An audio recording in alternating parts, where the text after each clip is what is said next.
Rien de ce qui est grand est l'œuvre d'une seule personne.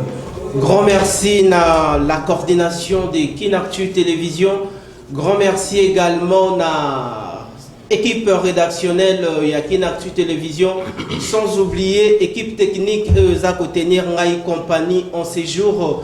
Merci à le chevronné Passion 4 bras double pédale. Grand merci également na Shadrach Chulungu. Grand merci encore une fois à Enoch Mbala, Aroni Mansila, Mwana Yanzambi, Bandeko Balandi, Bozali et Belé, Liboso et Tandopona pour assister bongo na grand rendez-vous politique en Lingala, le peuple d'abord, Parlement populaire, émission Yababola, et Sikawa Pitokuta Naka, pour na kosolola ensemble, maï politique Yamboka, Mboka Congo et Kotambola, Lolenge Boni. Ndenge toujours na limbakate kosolola na bino ndenge na lobaka toujours kosolola na linga les ali likambo ya sonité parce que linga les ali parmi les 4 langues nationales ya mboka boebiete tozali na Kikongo, tozali na Swahili, tozali na Lingala, tozali na Chiluba. Bandeko TV moko batu ebele bozali environ 3 500 000 personnes, Bozali Bongo répandues sur l'ensemble du territoire national pour assister à un grand débat politique. Le peuple d'abord, Nazali déjà na parlementaire, awa nakati ya plateau na mayangani ya mokolo lelo bandeko balandi. Nangonga oyo namoni na rond-point Wilerion, clé honorable, grand merci. Nanengo bimisi etando po na bayi mboka, baye babongo mboka e kotambola lolenge boni. Toko simba bongo ba sujet oyo tolengeli na mokolo lelo de grandes questions politiques pour na boeba évolution ya mboka du point de vue socio en politique. Toko lobela makambo matali visite officielle du couple royal en République démocratique du Congo.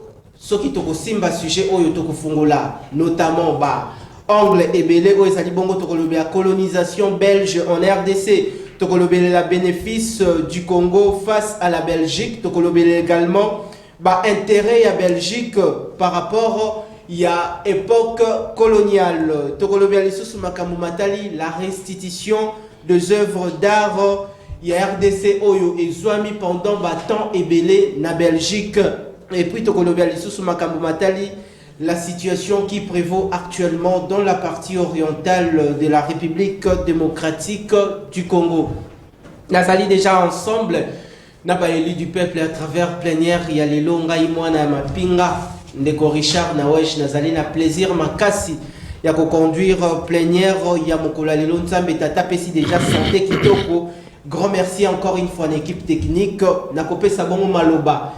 Et pas il y a élu du peuple bongo ko répondre na ba préoccupation na bino c'était aussi sous votre demande le bâtonnier mwana mboka on a benga bongo la crème du droit congolais mwana mboka chevalier Kwete malobe pa inayo boye malamu na plénière. Merci mingi mwana mboka Richard nawezi pona mbele na bino toko ya nola na mituna ya ba congolais pona koyeba eloko nini ezosalema na mboka na miso. Merci na yo maître chevalier Kwete na outi déjà ko présenter et pas ya population aza ko assister na plénière ya mokolo lelo émission lelo kozala encore une fois bien organisé. Donc numéro ya téléphone o ezali bongo affiché ne tandona yo ndeko nyonso tout mobola ya Congo esika okotala biso kobenga te parce que nous sommes en direct. Il vous suffit juste de là où vous êtes de nous parvenir votre préoccupation via le SMS.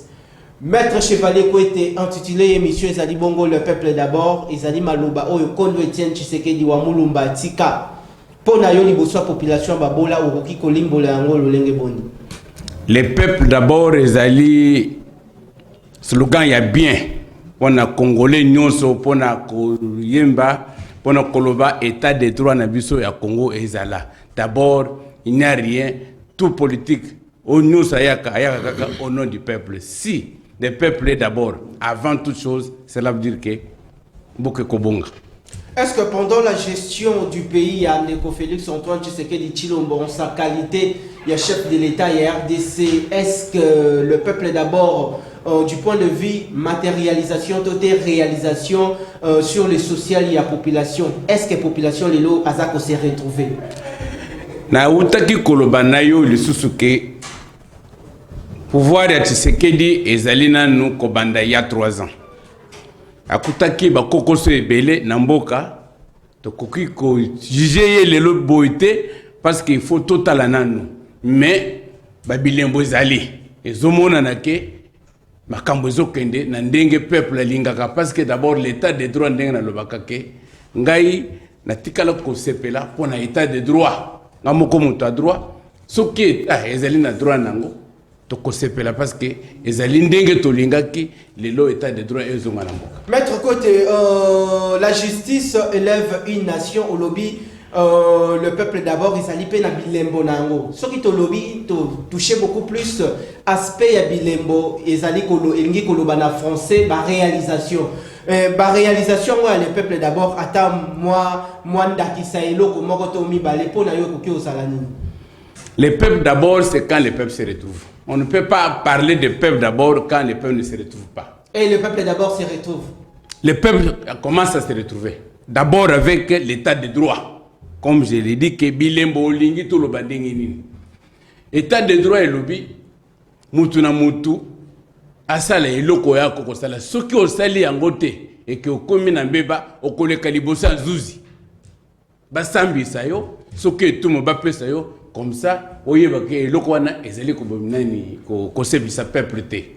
Yango to sepelaki na ndenge mwana mboka, Tshisekedi yaki na état de droit et bandi komonana ndenge ndakisa procès to lekaki ya Vital Kamerhe. Ezali procès monene pédagogique po bayeba ke mutu na mutu bayi touchal bazali suna mboka na biso te. Osali mbeba bakamati yo okei osambi peuple azomona yo elobi ozoitumbu prison nde bien pona ke peuple ayeba ke droit ezozonga na mboka.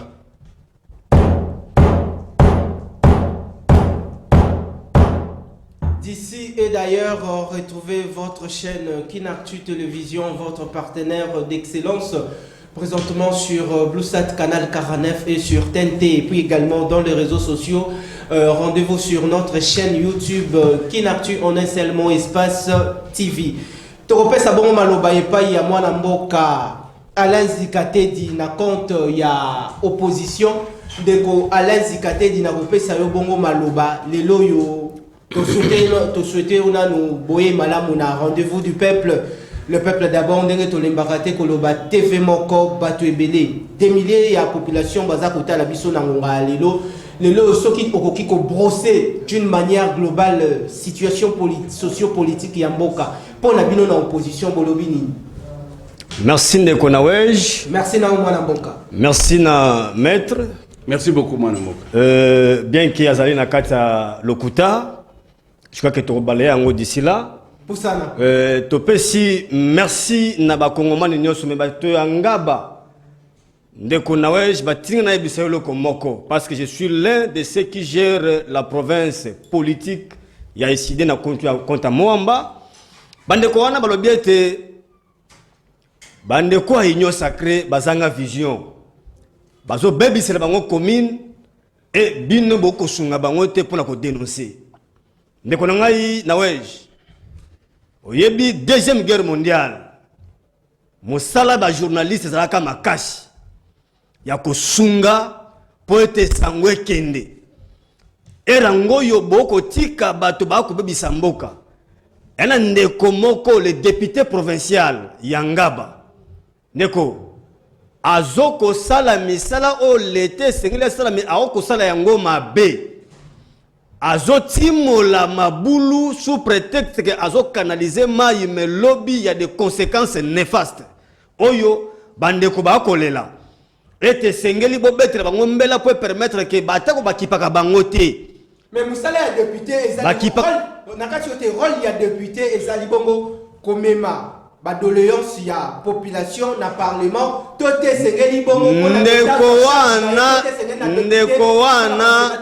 ndeko wana alongwa député akoma ministre provincial koko akoma ministre provincial mosana ye ya ministre provincial akosala ngo malamu te ali oyo nous sommes les techniciens en matière na biso na domaine d'enseignement ce qui beaucoup côté c'est parce que nous avons un état démissionnaire to kende mboka ne oketoko ke na pétodière oyo tout le monde veut imposer sa loi aye ate makamna ndenge na ye oyebi awa makama transport yo comment makama ko salama donc tous les secteurs na mboka na biso chacun de nous est roitelé na coin na ye donc yé pas yé a comme qu'on s'imposer ko timola mabulu je vous dis que zone wana ya zone moko marécageuse ceux qui otali yango malamu mosala ya ko sala na mbulu e ko ya lobby il y aura encore des dégâts énormes doit ko perdre mapango alors tu alerter bato ba te balanga ba ko boya ye na makambo ya ko sala mais rapidement de ko ngai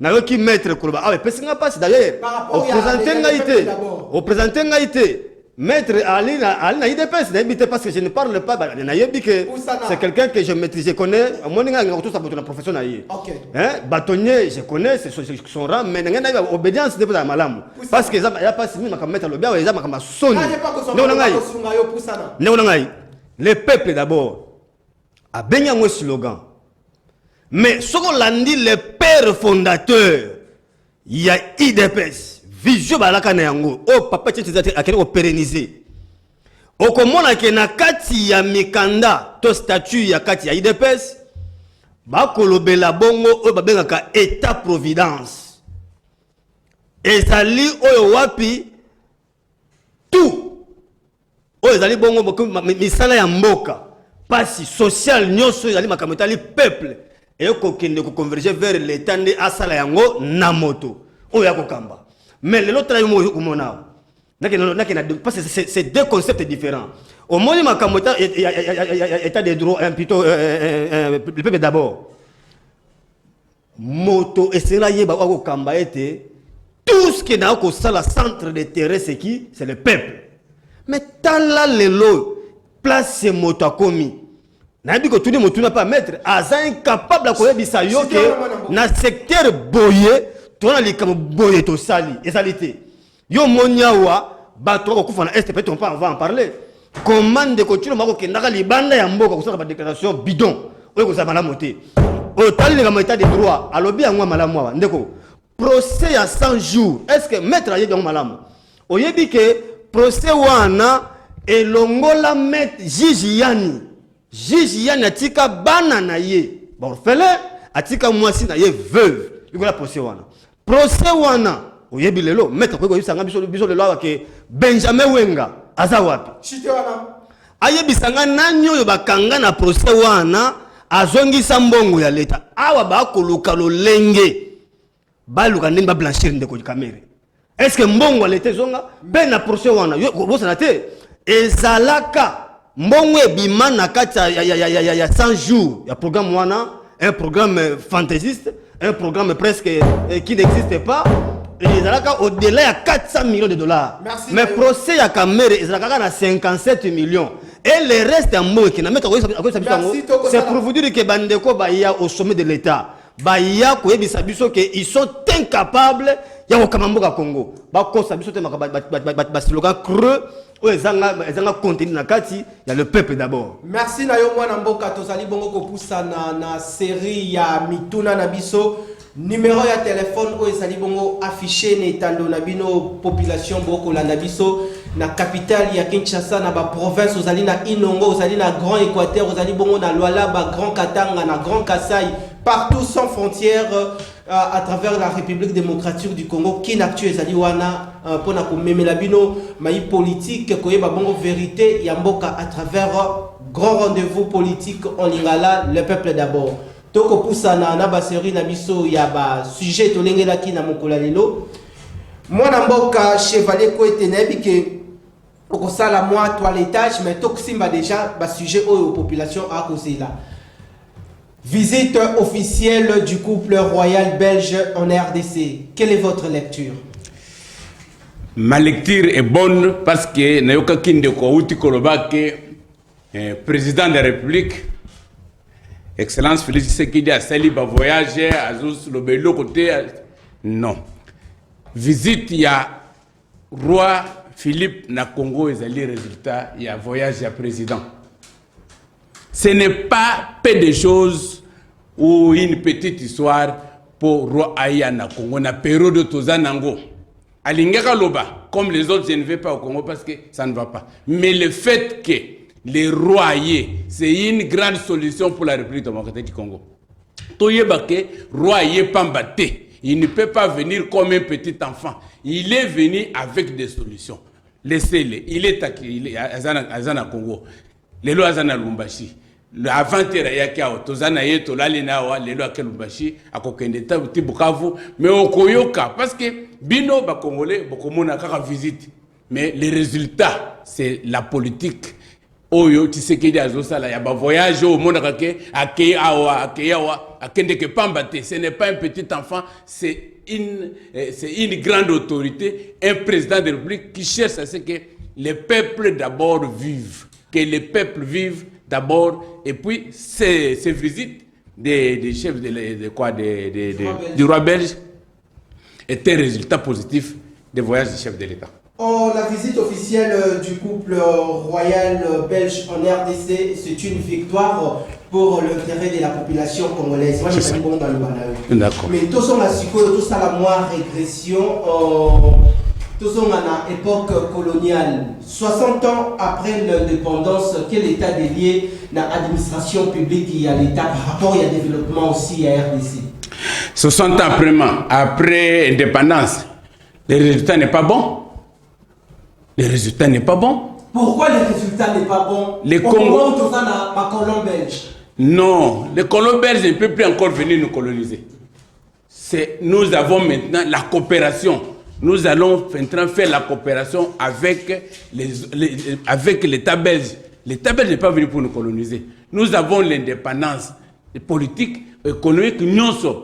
Les lots belges, ce qu'il y a en matière de coopération, tout coopérer comme les demandes État par État.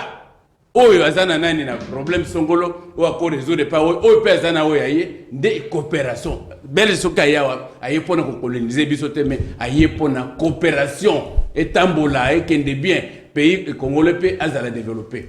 Nengo tuni 60 ans après. Est-ce que les résultats sont positifs? Moi, je dis non. Non, le résultat n'est pas positif. Mais à la tête, il y a la République démocratique du Congo en partant par l'ancien président à l'époque du Zaïre, Tomoni Bongo, président Kassavo Bokino Lelo Ndeko Félix, Antoine Tshisekedi Tshilombo. Il y a des régimes qui se succèdent. Mais pourquoi la population a toujours na malheur, na ba misère, pendant que bitumbe ko bundamana este ba Rwandais ba Ougandais tote ba nani ba ko lukande ba minéré na biso? Pourquoi population a toujours na misère? Population a na misère parce que ba kambamboka er bumbuto azalaki. Tout ça kaini, un Rwandais ne peut pas venir par contre, Rwandais azako ya kotanga na Kinshasa. Awa na Kinshasa na Lubumbashi na bamboka nyonso Rwandais azako ya kotanga awa koko sezalakate. Bazongi pa na bango. Oui, c'est vrai. Mais est-ce que bazongi na résultat nini? Résultat moko ezalité yango lelo bazolunga moyen pour vivre ba kosa binoté.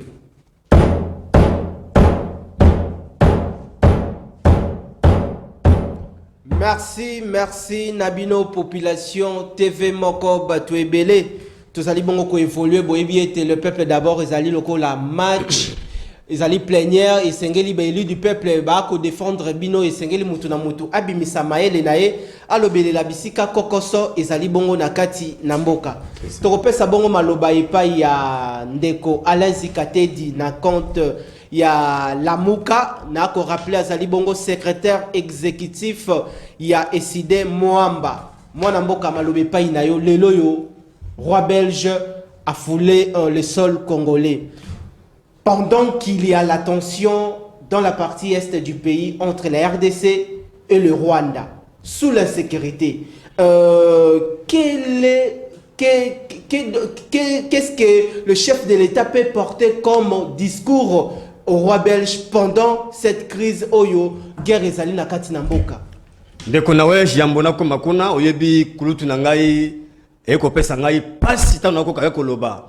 Oko sentir difficulté o azanango. Pour que couper so biano oya solo oyebi ndeko nawej biso lelo jeunesse to bunga na ndenge na biso ndeko na ngai na ko soso to landi ba kulutu mboko yozo kende biso mais balandaka kulutu pozo bongo ozo kulutu balandaka ye pour expérience mais keba soki oina kulutu oyo ali na nzela malama kolakisa yote awona libulu biso na sagesse bantu ya kwena ngai balobaka moya ndongo moya mushinga esika tonga elekaka esika singa pasaka nini alekanaka attention soki tonga leki nzela ya mabe yo singa pe kolekaka nzela nini ya mabe alors yona ko biso boye bakulutu balakisi biso ba limite na bango nous on croyait parce que c'est qu'on nous a dit place verbe épauler zokoya biso to pona ko épauler bango mais tokotala makambo na bango za malamu te eza malamu te ndeko na ngai mais tala makambo kuta ko bisa biso okota ko zona na otuna na yo otuni kulutu question ya administration publique au moins difficulté kuta pesu ya ngote après ya noter non na ngai pardon na Maxime limbisanga pona otise na émission mongo ya Maxime non na wesh l'administration publique c'est la colonne vertébrale pardon d'une nation. Ce qui est allié au monde qui n'a pas Belgique en Goyo. Il est arrivé un moment Mboke Zangaki gouvernement qui premier ministre. Mais c'est l'administration publique qui a maintenu le pays. Comme chez eux les rois règnent mais ne gouvernent pas.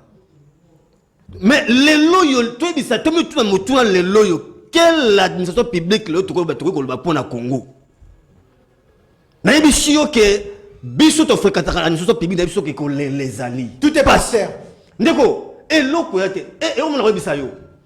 Est-ce que il y a un Belge qui nous disait alors na ba édifice nyonso to tonga na RDC. Et ana bijou moko to tika te lokola ndako ko mona kana ba ka Golgotha. Fonction publique. Fonction publique. Ndeko Golgotha. Golgotha. Alors, on a mis l'intelligence parce qu'on voulait doter la République d'une administration digne. Mais les lots sont au quotidien de Konanga, les gens qui travaillent là travaillent avec les souris. Système à climatisation batika belge. C'est un problème. Na côté sur la dimension de l'administration proprement dite. Mais comment on est là? Si tu veux un jour qu'on parle de cette administration publique, mais on va qu'on là. Il y a mis balé. Kouta otuni koutu kisoma motuna. Ya motuna pardon ya motuya makasi. Otuni yepo na makambo etali biso pour la colonisation oyo. Mais non ngai.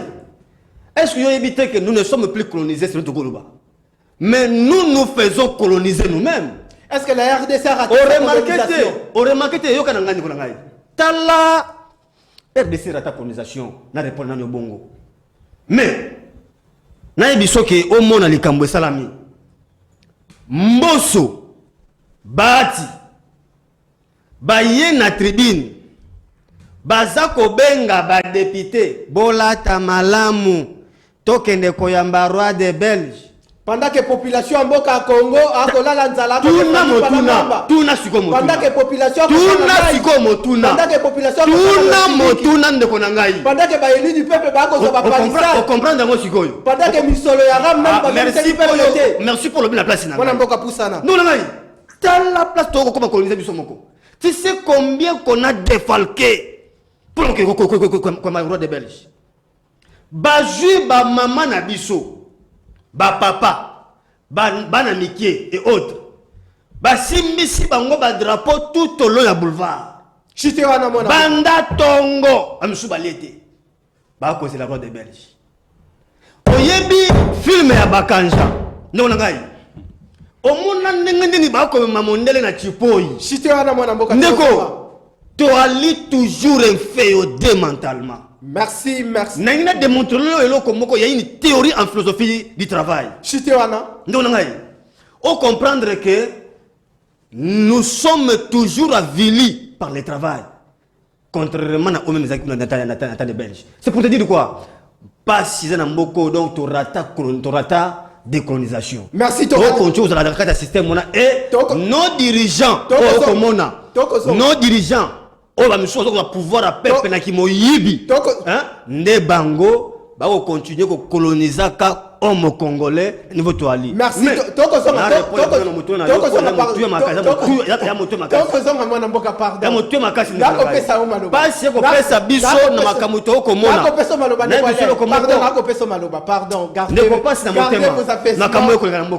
tozali ko évoluer à travers séance plénière Yamokolo Yalelo Kinactu Télévision sans frontières au contrôle de la République démocratique du Congo. Si je parle le même langage avec la grande équipe technique Namoni Ndeko Aris Matondo Passiongo Seigneur 4 bras Bana Mapasa Basangisi Maele. Grand merci na Pesi Bongo et pas lisusu ya Light Moutonge Tolanda Bongo et Salaki Bongo discours tenu par le roi belge en RDC.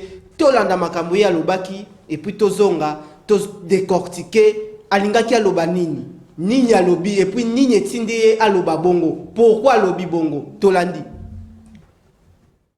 Bien que de nombreux Belges se soient investis sincèrement, aimant profondément le Congo et ses habitants, le régime colonial comme tel était basé sur l'exploitation et la domination. Ce régime était celui d'une relation inégale, en soi injustifiable, marquée par le paternalisme, les discriminations et le racisme.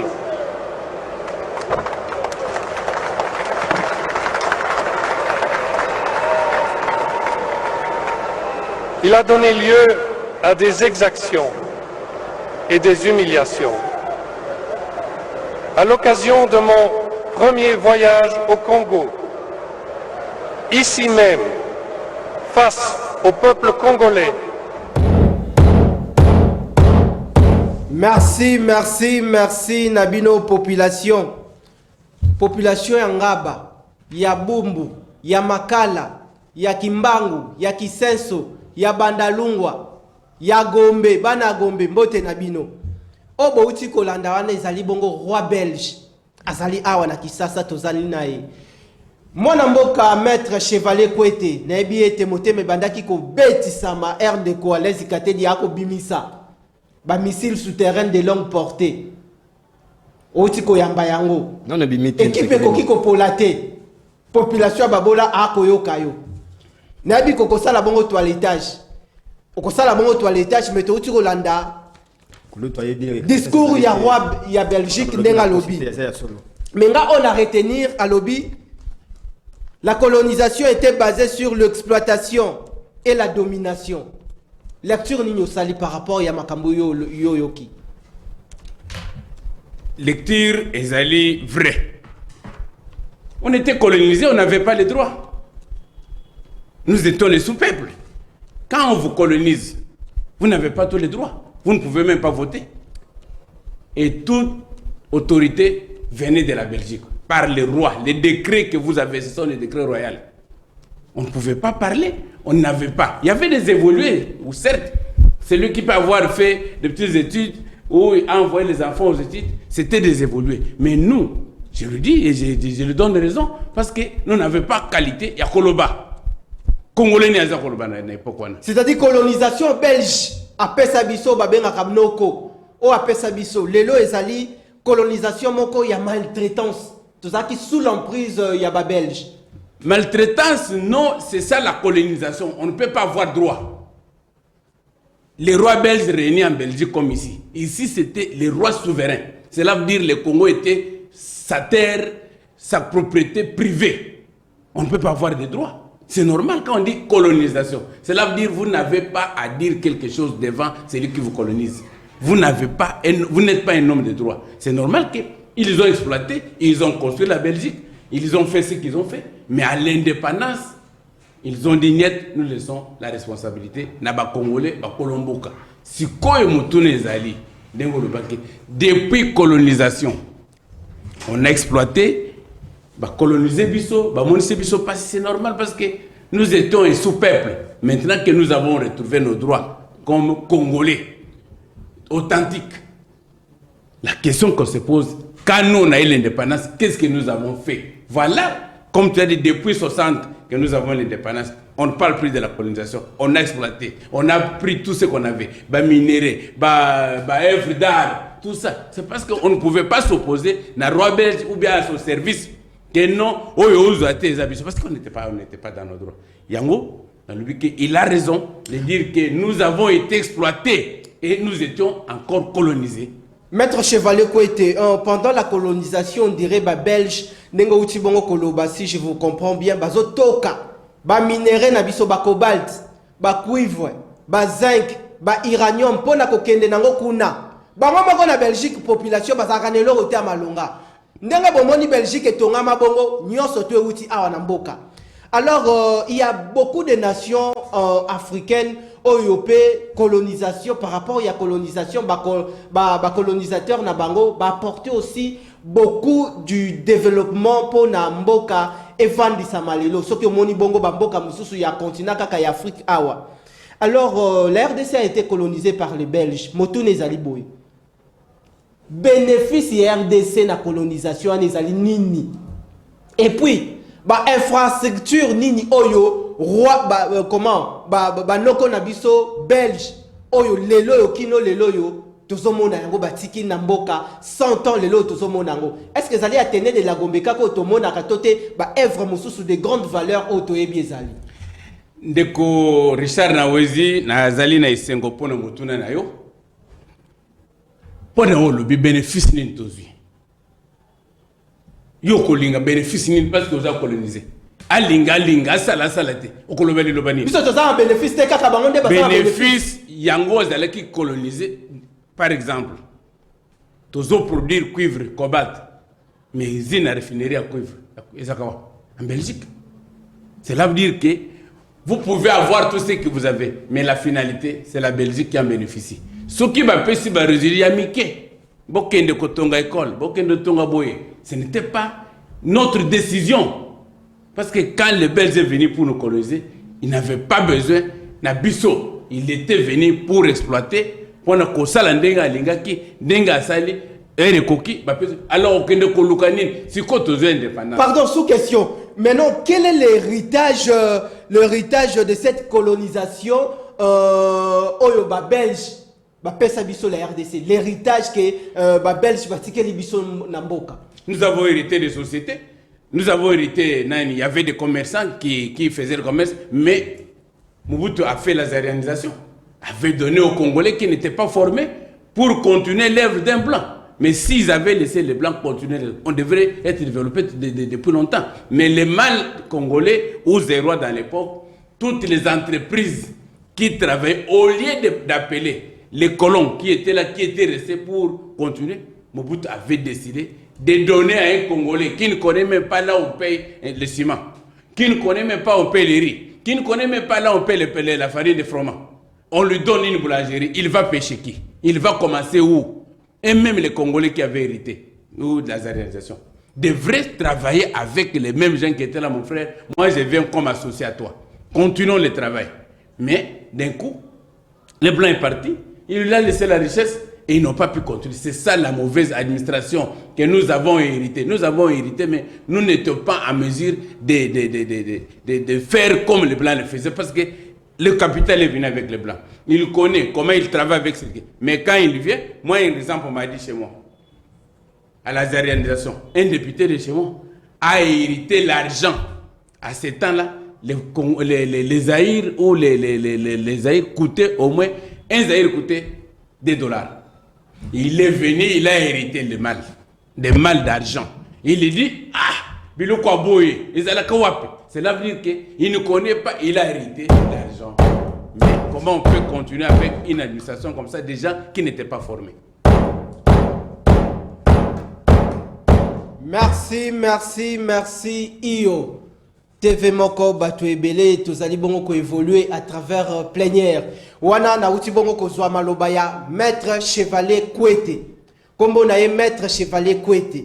wana na loboko ya mama siko na ko poussa na awa na loboko ya papa na moni ako koma na ebité soki akomi écrivain ako sala livre awa soki azo bomba nini de quoi les ikatedi na lingi siko population lingi siko ayoka ba gaz lacrymogène oyo lingi obimisa.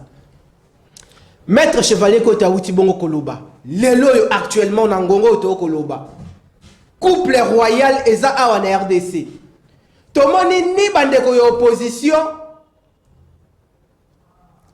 kolobeloko baza kimia bazo lobeloko te pona makambo aram botambolaki pona makambo ya sécurité na est botambolaki mais couple royal eza awa bozo lobeloko te nini opposition lelo yo stratégie nini bosali pona bo apporter pe moi contribution au lieu que bosalaka toujours ba critique couple belge eza awa bazong si ba œuvre basali restitution ya ba œuvre d'art malobe pa inao ndeko na weje bozo le ngakende pona boloba tika kotumbola biso tofani na biso kimia batata oyo yo yebi mokolo roi de Belge roi Philippe azo kita awa c'était le mardi passé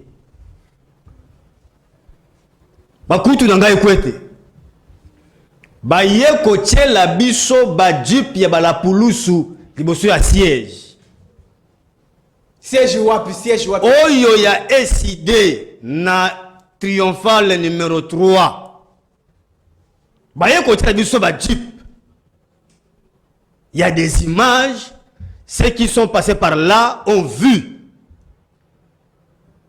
Donc c'était pour nous dire quoi? Vous allez na droite, il y a kopesa ye ata mota lokalo. Parce que vous sangana qui pète bino opposition. Mais toko sangana ndenge nini ndeko na ngai. Tomoni liboso ya, mais on pouvait aussi manifester notre liesse ata kona mosika. Mais biso mokolo wana batieli biso ba jupe ya la police liboso ya siège. Tolaki na papi biso sangana ata ko ya lokalo. Toko patende ko na biso. Mais noko na biso. Bali ba noko tende ko na ngai. Mais batieli biso ba jupe liboso. Siko yebisanga mokolo kutu ya ye. Batieli biso ba jupe. Bon siko yebisanga na minute to kokende ko sala nini oyo ba ko yoka biso. Est-ce que vous avez la yakende na yoki pona bobanda ko sala ba manifestation ba déclaration na kokoma makambo moko kutu na nga lobi oyebi ba français ba lobi qui ne dit mot consent o kolanda ete nyoso na ko kendaka ko corrigeaka ko purifiaka rapidement ya kutu na ngai a ko zongela yango c'est pour te dire que ali d'accord que a ko loba mabe o ngala ko corriger ne yango ngala ko loba yokali kamuso alobi awa alobi Belgique etongama na Congo mamabilo kita ya Congo ndongo tunye wana yolobi iyo eza ndengo wana mais motuna motokotuna quelle est la différence entre avant l'indépendance et après l'indépendance? Le loka o na ke na fait moko récent. Est-ce que yo yebite nde konangai na wej ete Rwanda e kotongama na minerai ya Congo? Rwanda.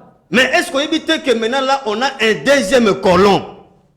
Le Rwandais. Mais o azali oyo ndeko tshilomba ke na ko sala ba courbette pa ina ye. Yo landi nanga ya wate oyo parlement na biso kutu esilika pona likambo wana. Maître Ali juriste au contenu ngaite. Les accords, les traités internationaux ezali loko le kanzela ya parlement. C'est notre constitution. Mais ndeko tshilombo akenda ko signer ba accord secret na ndeko Kagame. RDC eyebaka te basola nini pona yango. Asuka wana te. Azwa ba minere na biso.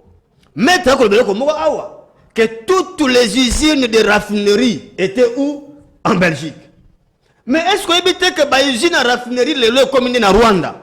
Oyo ba minere na biso. et kendaka kozala raffiné wapi na Rwanda. Mais tu as la garant de la République. Garant a commis na ye a commis le roi petit bitinda ya Ndeko Kagame. Ah, Ndeko tika olo. Non, yo kana bisa yo. Maintenant ko biso ya kabeza ya solo. Kabeza ya solo. Yebisa ngai e banda boni. Omonya ngolo bilobiawa. Kagame ne sait pas voyager. C'est là où je défie les gens pardon, qui disent qu'il y a une diplomatie agissante. Moi, de continuer matamboli. Attends.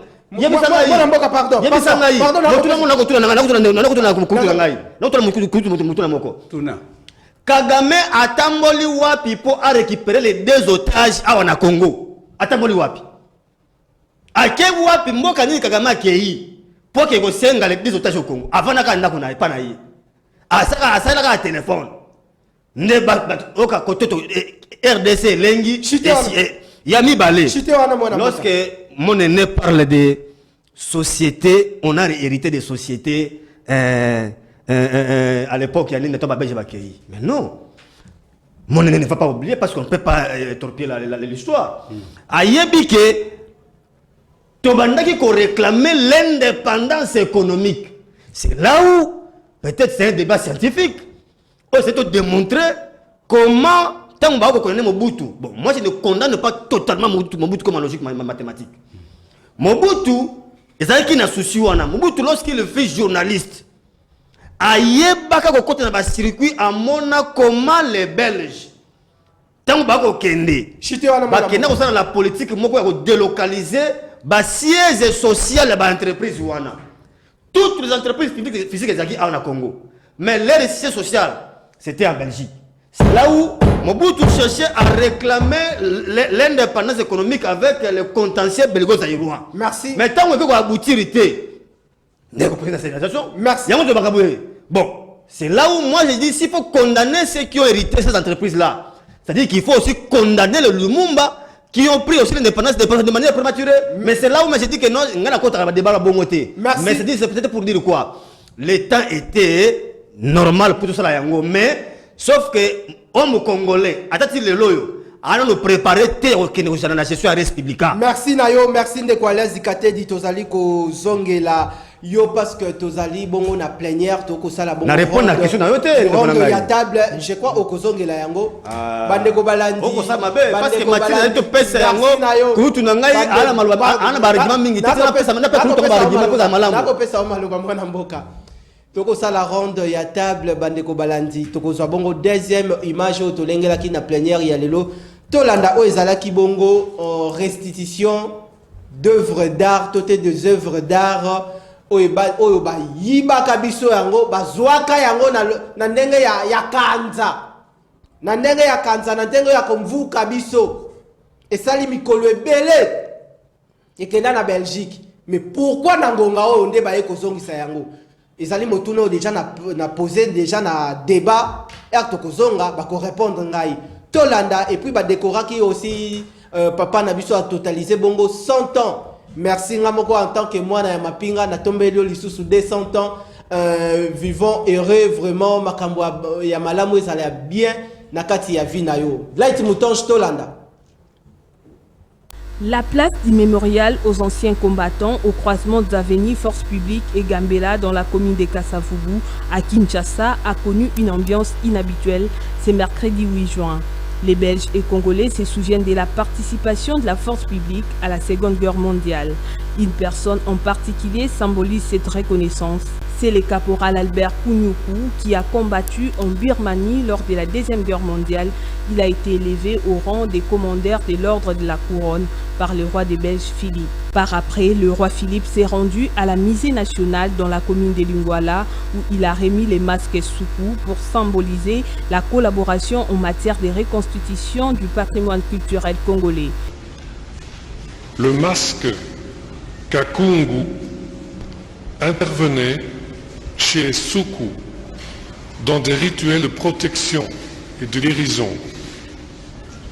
Je tenais, au moment de votre visite au Musée national, dans votre présence, à vous remettre un exemplaire exceptionnel afin de permettre aux Congolais de le découvrir et de l'admirer. Il s'agit d'un objet d'art. Merci. Plénière ezali ko continuer. Mais avant na lancer les mains na tuna kimotuna. Pourquoi nde na ngonga oyo ba préférer ko ya kozongisa biloko wana. Ko salela biso ba discours ebele. Ya ko sengaka ya ko lobaka ba regretter. Tozali bongo ko pesa bongo maloba pona tozo bongo contribution à moko na moko.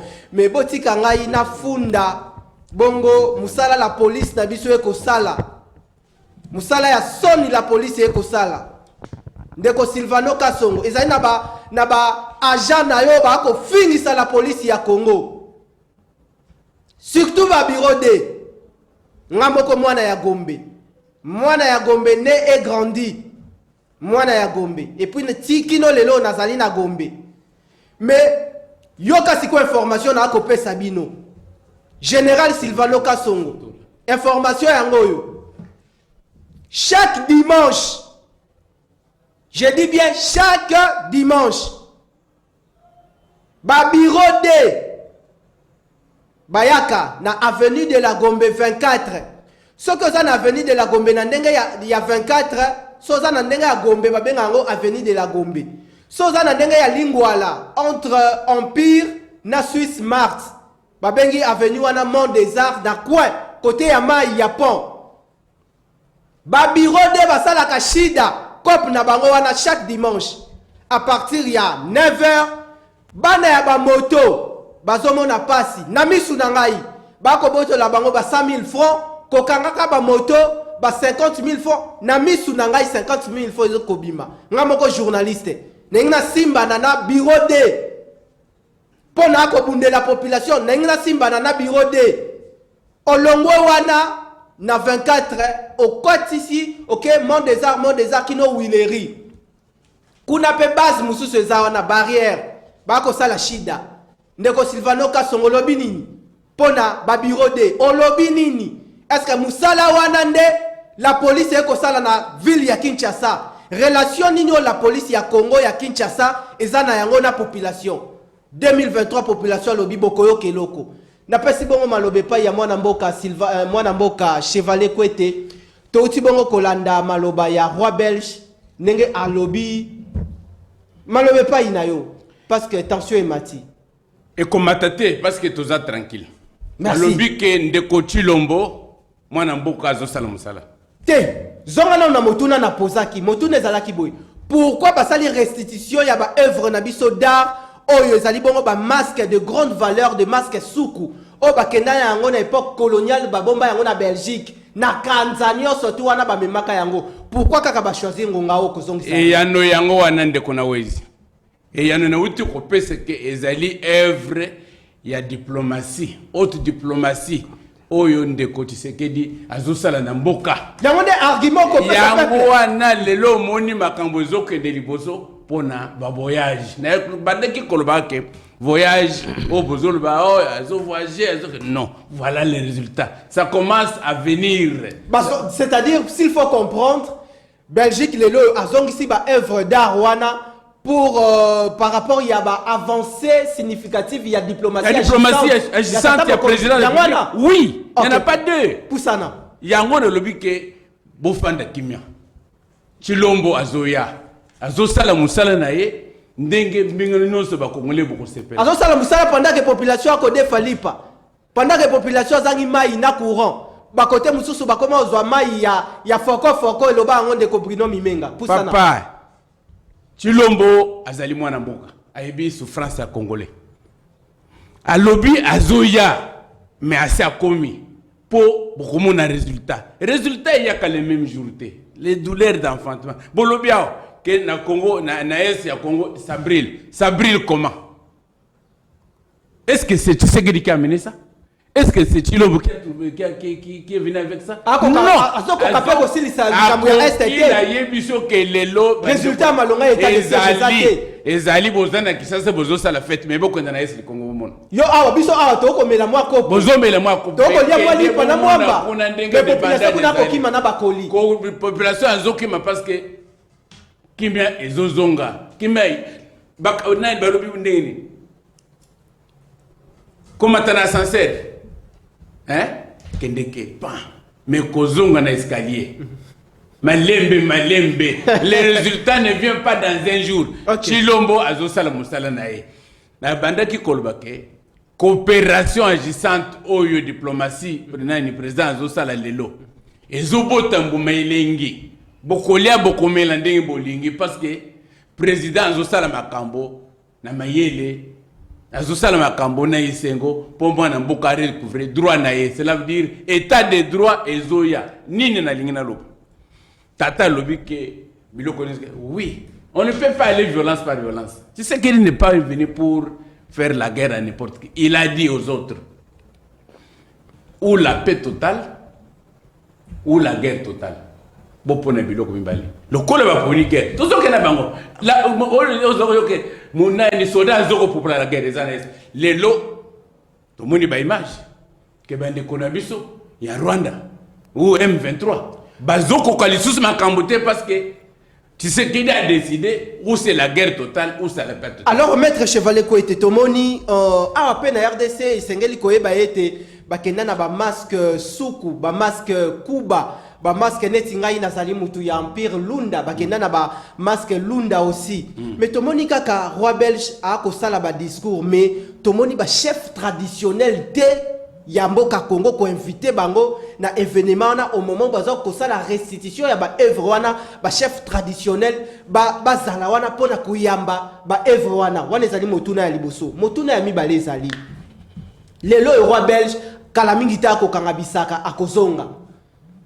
Est-ce que les lots tokoki olobake RDC t'aurais sûr déjà na gouvernance ya tata mokonzi ekolo Félix Antoine Tshisekedi Tshilombo parce que eloko oyo tomoni esalemi oyo na ba régime elekani esalema te malobe pa inao. Merci mingi na kobanda na oya suka o lobike na régime sur esalema te, cela veut dire c'est un résultat positif yo moko lobi soki ngana lobake nani makambo bandi ko kende ezali kolengo non maître de Makoji et tout ça non.